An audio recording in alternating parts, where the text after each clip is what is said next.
Hey guys, welcome to the video. In this video, we are going to look upon the memory organization of 8051.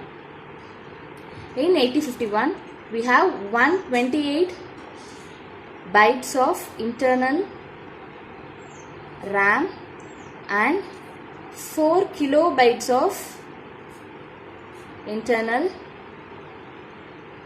ROM. Okay. This 128 bytes of internal RAM is divided into 3. That is, first one is working registers, which includes 32 bytes, and the second one is bit addressable registers,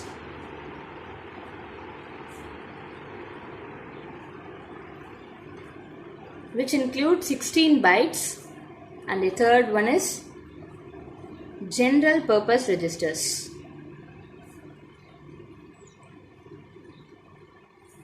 which includes 80 bytes.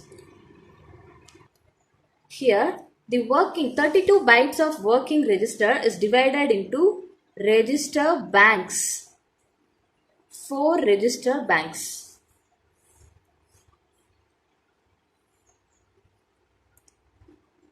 Register bank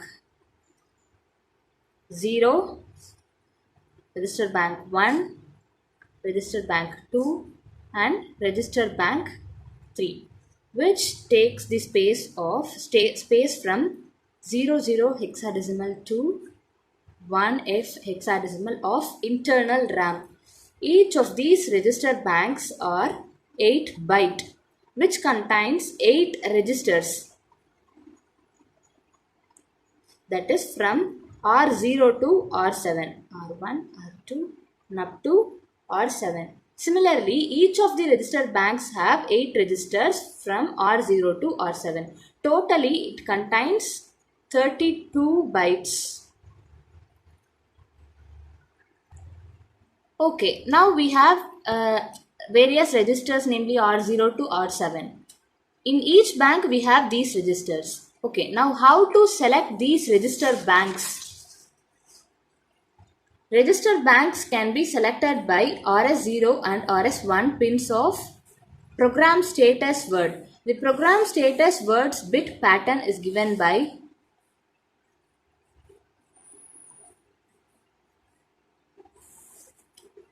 from bit 0 to bit 7.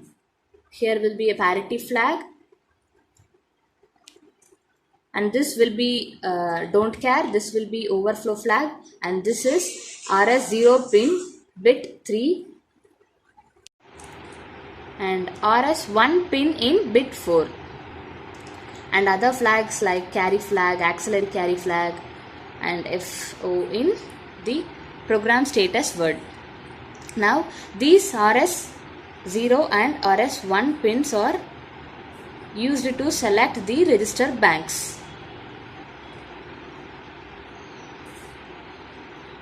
RS1 and RS0.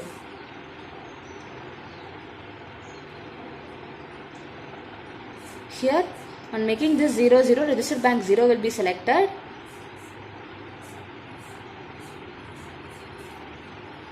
Corresponding register banks will be selected on this. Now, by default, register bank 0 will be in the accessing mode. That is, on reset, this will be in access. For example, if we give directly the instruction move A, R0, then the data in the register R0 of register bank 0 will be copied to the accumulator. If we want any other register banks to be in accessing mode, then we should choose that using RS1 and RS0 of program status word. That is, by making program status word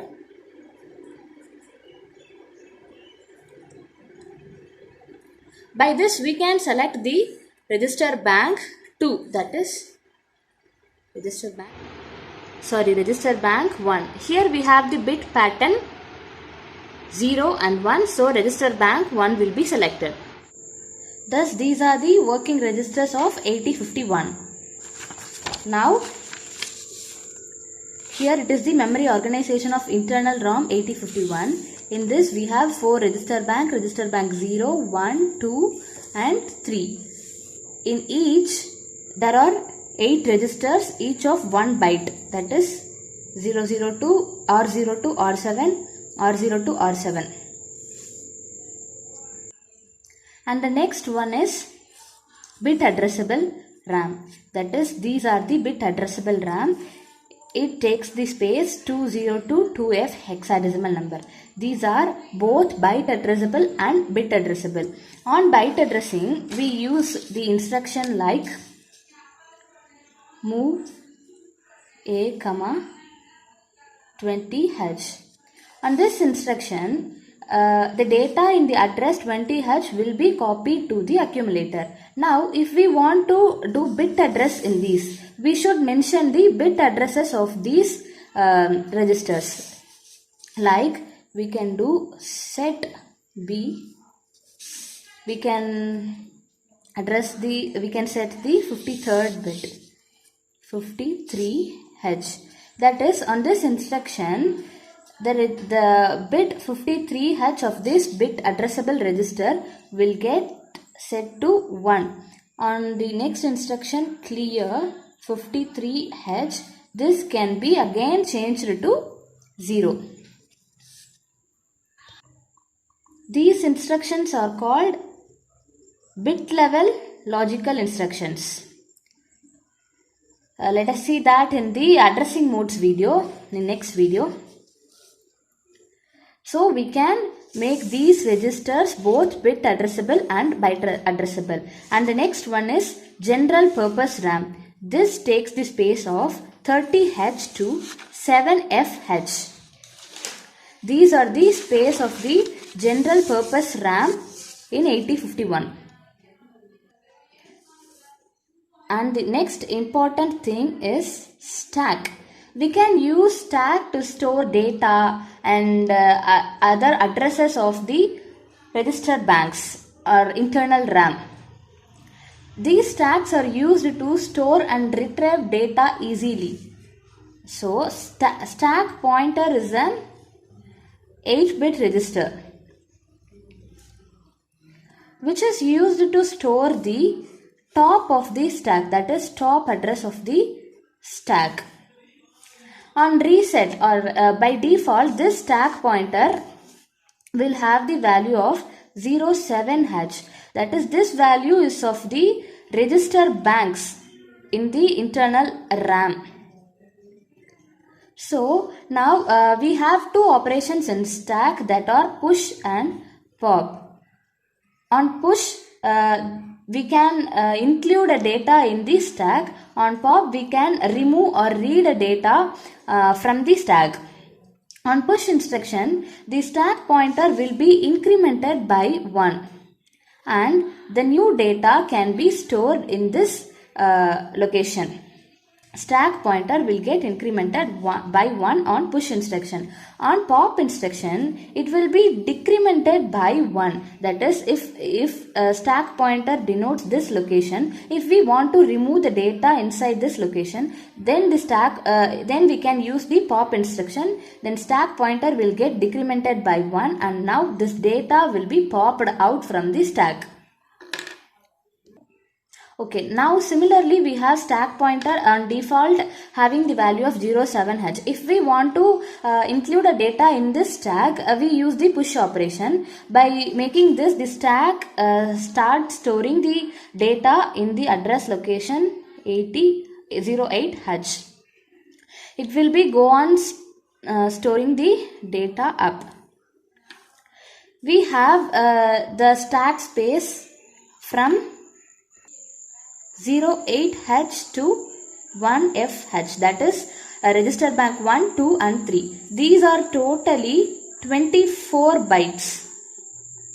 If these are not enough for our stack, then we can go for the general purpose register. For that, we have to set the stack pointer to the general purpose register address. That is, we should give the instruction move sp comma 30h.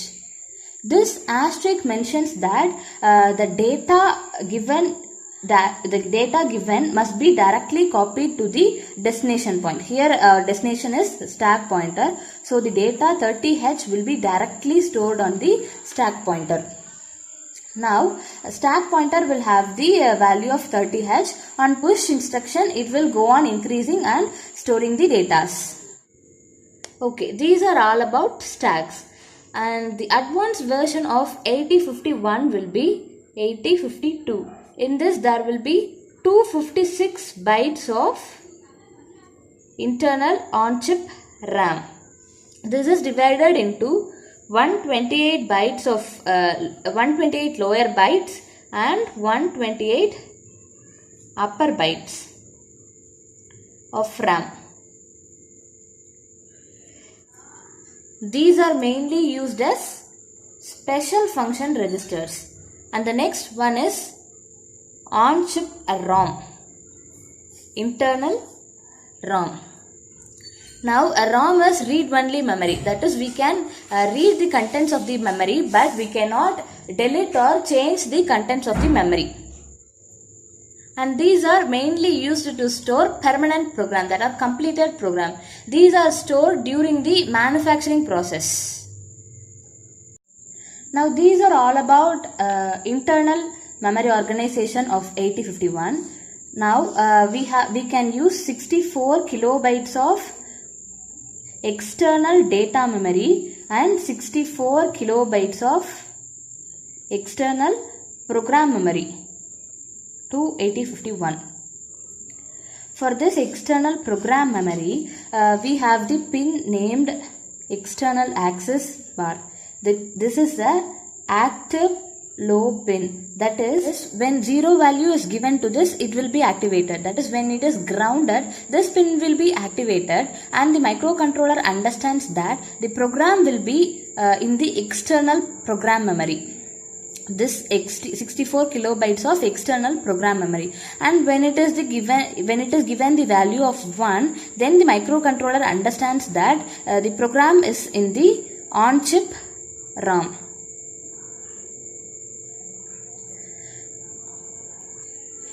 And the next pin is PSEN bar. This is the program store enable pin. It is also an active low pin. This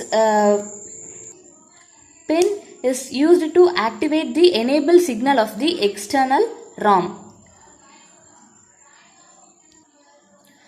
Okay, these are all about the memory organization of 8051. And subscribe our channel for more new updates and press the bell icon to get notifications. Okay, bye guys, let's meet up in the next video.